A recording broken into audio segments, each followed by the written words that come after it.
سلام كبرات تخاتلتي داسني اكسترا نلومي 16 مقابيت كالتشحن عسران سلستن ابستدالو وزيناتات ابسمع سلام ايتيبيان تقراين مريحنة افريقيا زنا ادا انتوني بلينكن لعل شوعة 280 مليون دولار حاجز كجبر مخوانا مقلاصو اب تقراين اوروميان زقاط ام حصرت رغنزب بزملكت وصي زول حبريتا مس مبصح بريزيدنت الصومال ناب ايرترا بزتحاز ايرترا بغداي صومال زهبتو وصي زول مغلصي اب ليبيا لعل 2 طن يورانيوم تسوير كبل ودو حورات هاجرات مقلاصون كالنز تقاللك خونيو ابزا channel دمانه وتر تخاتلتن مخان سبسكرايب كتغبرون نتانا يدول ملكت كتوقون بخبري يعدمكم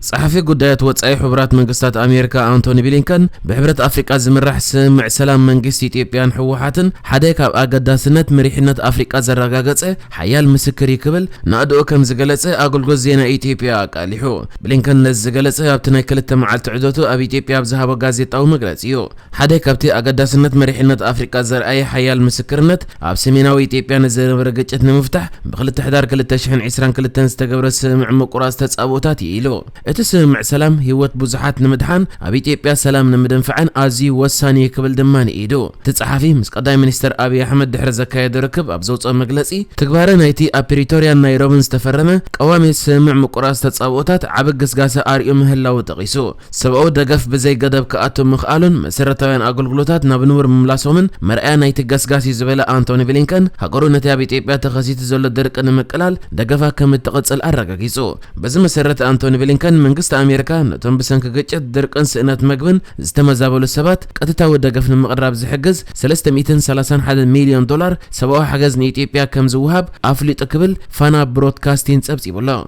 امريكا بتوسخي نيثيوبيا بمنقد بيت صحفت سدتنياتا تابيلا 12 مليون دولار بمنقد اهغراو تكال لمعت 319 مليون دولار بمهب بتقلالا سباو حجز امريكا نتزوبان محواي افاينانساو عامه 2023 لعلي شو 280 مليون دولار كبصحيلو انتوني بلينكن دحر مجمر كينات تግራይ ركب كلتين هاجرات حرفيو ابزولو لوانيو نبي ايثيوبيا زبصح ناي مجمر تلعلواي بعل سلطان امريكا زخونه كاب 14 مغابيታት حيزو اب ايثيوبيا وقعو مبصح صراح زكاي زلو صحافه قدايات وصاي امريكا انتوني بلينكن اب قچ سمين ايثيوبيا بخلن وغانات نستفصم غفعታት تحتاتነት كراغاغص አለው ክብል ጻውዒት ከም ዘቅረበ ይዝከር امريكا ابتن خلت عمل زقصلو كينات نستفصم كبيت ገህሰስ ሰብአዊ መሰላት تحتاتነት كراغاغص اب زبل مرغصيا صنيعه زلا انتوني بلينكن كسب 14 مغابيت 2023 اب افريقيا صنح خوينو نا ايثيوبيا عودت دحر مززام ناب نيجر كقنع مخان تفليطلا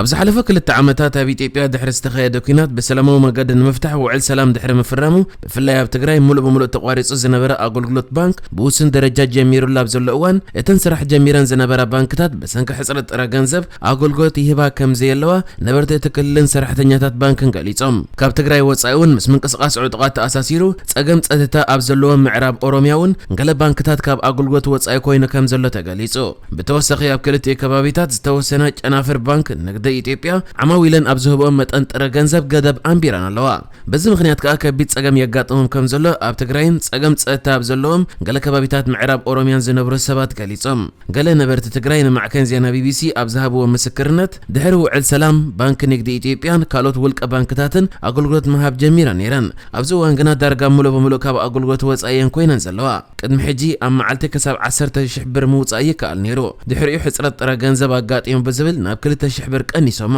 ሕጂ ተቕሊሉ ገንዘብ ዝበሃል የብልናን ናብ ዝበሃለሉ መዓልታት ተበፂሕሎ በዚ ምኽንያት ብሰንኪ ኩናት ንከቢድ ጸገም ዝተቃልዑ ነበርቲ ጸገሞም ንምፍታሕ ጥረ ገንዘብ ክረኽቡ ከም ዘይከኣሉ ገሊጾም ኣብ መወዳእታ ዝሓለፈ ታሕሳስ ቀዳማይ ሚኒስተር አብይ አሕመድ ምስ መራሕቲ ትግራይ ድሕር ምዝራቡ ናብ ትግራይ 5 ቢልዮን ብር ምልኣኹ ዝዝከር እዩ ነዚ ስዒቡ ብዙሓት ጨናፍር ንግዳዊ ባንኪ ኢትዮጵያ ኣገልግሎት መሃብ ጀሚረን ነይረን እንተኾነ እቲ ዝተላእከ ገንዘብ ካብ 10 መዓልቲ ንላዕሊ ከም ዘይጸንሐን መሊሱ ሕጽረት ገንዘብ ከም ዘጋጠመን ሽሙ ክጥቀስ ዘይደለየ ሓደ ሓላፊ ዲስትሪክት ባንክ ኢትዮጵያ ኣብ ትግራይ ገሊጹ ገለ ካብቶም ቃሎም ዝሃቡ ነበርቲ ሃገራዊ ባንክ ኢትዮጵያ ገንዘብ ክልእከልና 3 ግዜ ሓቲትና ኢና ነቲ ጉዳይ ፖለቲካዊ ኢለ የዝኣምን እምበር ምስቲ ባንክ መዓልታዊና ንዘራረብ ብፍላይ መድሃኒት ንምግዛእ ጥረ ገንዘብ ዝደልዩ ዓማዊል ይከላበቱ ኣለው ክብል እቲ ሓላፊ ሓቢሩ ንሱ ወሲኹ ናይ ሕማም ሽኮርን ካንሰርን ካልኦት ሕማማትን መረዳእታ ሒዞም ዝመፁ እውን ኣለው እተን ባንክታት ዓቕመን ብዝፈቐዶ ቁርብ ወሲኸን ንምሃብ ይፍትነየን ኮይኑ ግን ዘዕግብ ኣይኮነን ብምባል ኣብዚ እዋን ኣብ ትግራይ ትግራይ ከቢድ ሕጽረት ጥረ ገንዘብ ከም ዘሎ ተዛሪቦ ቅድሚ ውዕል ሰላም ኩናት እንከሎ ኣብ ትግራይ ዝርከባ ባንክታት ካብ ኣገልግሎት ወጻኢ ኣብ ዝነበራሉ እዋን ናብ ትግራይ ገንዘብ ንምልኣኽ ንደላሎ 40 ሚእታዊት ናይቲ ገንዘብ ይኽፈል ነይሩ ባንክታት ኣገልግሎት ምሃብ ምስ ጀመራ እቲ ዘይፍትሓዊ ክፍሊት ከተርፊ ዝብል ተስፋ እኳ እንተነበረ ኣብዚ እዋን እውን ካብ ሕሳብ ናብ ሕሳብ ገንዘብ ድሕሪ ምስጋር ዓስቢ ወይ ኮሚሽን ምሕታት ይርአ ከም ዘሎ ተገሊጹ እቶም ጥረ ገንዘብ ዝህቡ ሰባት ናብ ሕሳቦም ካብ ዝለኣኽ ገንዘብ ክሳብ 7 ሚእታዊት ዓስቢ ከም ዝወስዱ እቶም ምንጭታት ይገልጹ ካብ ትግራይ ወጻኢ ኣብ ዝተፈላለየ ከባቢታት ምዕራብ ኦሮሚያ ብሰንኪ ኣብ መንጎ ዕጡቕ ሰራዊት ናጽነት ኦሮሞን ሓይልታት መንግስትን ዝለዓል ተደጋጋሚ ግጭት ባንክታት ዝርከበን ዝተፈላለያ ትካላት መንግስቲ ስርሕን ደው ከብላ ተገዲደን ዝርከባ ኮይነን እቲ ጸገም ኣብ ዞባታት ቀለም ወለጋ ምዕራብ ወለጋን ኣብ ዝርከባ ወረዳታት ኣመና ዝኸፍአ ስለ ዝኾነ ነበርቲ ኣብ ቀረብኦም ናብ ዝርከባ ከተማታት ከይዶም ገንዘብ ከውጽኡ ይግደዱ ከም ዘለውን ሕጽረት ጥረ ገንዘብ ኣጋጢሙ ከም ዘሎን እተን ኣብ ቀረባ ዘለዋ ጨናፍር ባንክታት ድማ እየሰርሓ ከም ዘየለዋን ተገሊጹ ጉዳይ ሶማል በዘይ ዝኾነ ገዳማዊ ምትእታው በሰላማውያን ዘፍትሐሉ መንገዲ ክናደ እቲ ዝሓሸ ምዃኑ ኤርትራ ከም ዘተሓሳሰበት ሚኒስትር ዜና ኤርትራ ንምብጻሕ ፕሬዝደንት ሶማል ሓሰን ሼክ መሕሙድ ናብ ኤርትራ ኣመልኪቱ ዘርጊሕዎ ኣብ ዘሎ ጸብጻብ ሓቢሩ ኣብቲ ብወገን ሚኒስትር ዜና ኤርትራ ተዘርጊሑ ዘሎ ጸብጻብ ፕሬዝደንት ኢሳያስ አፈወርቅን ፕሬዝደንት ፌደራላዊት ሪፐብሊክ ሶማል ሓሰን ሼክ መሕሙድን ብ13 መጋቢት ምሸት ኣብ ክልተኣዊ ዝምድናን ሓበራዊ ኣገዳስነት ኣብ ዘለዎምን ዞባዊ ጉዳያት ድሕሪ ምዝታዮም ኣብ ኣዳራሽ ሃገር ኣብ ዘካየድዎ ርክብ ክልቲኦም መራሕቲ ብፍላይ ውሽጣዊ ኩነታት ሶማልን ዞባዊ ጉዳያትን ኣብ ዝገበርዎ ሰፊሕ ምይይጥ ጉዳይ ሶማል በዘይ ዝኾነ ገዳማዊ ምትእታው ብሶማላውያን ዝፍትሐሉ መንገዲ ክናደ እቲ ዝሓሸ ምዃኑ ተረዳድዮም ኢሉ ፕሬዝደንት ሶማል ሓሰን ሼክ መሕሙድ ኣብ ውሽጢ ሓደ ዓመት ጥራይ ንሳልሳይ ግዚኡ ናብ ኤርትራ በፂሑ ከም ዘሎ ይዝፍለጥ ኣብቲ ወገን ኤርትራ ወፂ ዘሎ ዜና ኸኣ እቲ ናይ ሶማል ፕሬዝደንት ኣብ ዝሃቦ መግለጺ እቲ ምብጻሕ ኣካል ናይ ቀጻሊ ምምኻር ምዃኑ ብምጥቃስ ብዛዕባ ህልው ዝምድና ናይ መጻኢ መደባትን ክልቲአን ሃገራት ምዕባለታት ውሽጣዊ ጉዳያት ሶማልን ከምኡ ድማ ሓፈሻዊ ኣብ ኣገደስቲ ዞባዊ ጉዳያት ዘተ ከም ዘካየዱ ገሊጹ ዝብል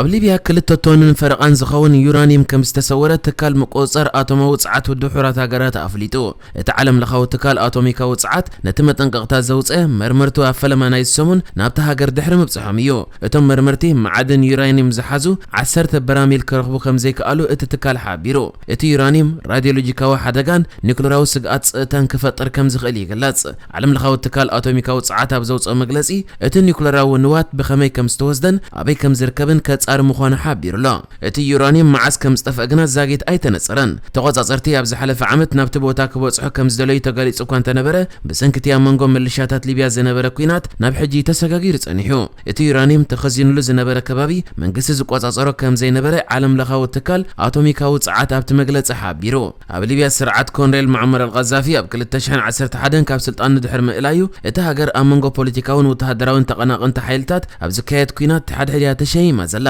ኣብዚ እዋን ሊብያ ኣብ መንጎ ኣብ ርእሰ ከተማ ትሪፖሊ ዝርከብ መሰጋገሪ መንግስትን ኣብ ምብራቃዊ ክፋል እቲ ሃገር ዝርከብ ካልእ መንግስትን ኣብ ክልተ ተገሚዓ እያ ትርከብ ንሕጂ ዝተዳለወ ዜናታት እዚ ነይሩ ብካልእ ክሳብ ንራኸብ ሰላም ንዓኹም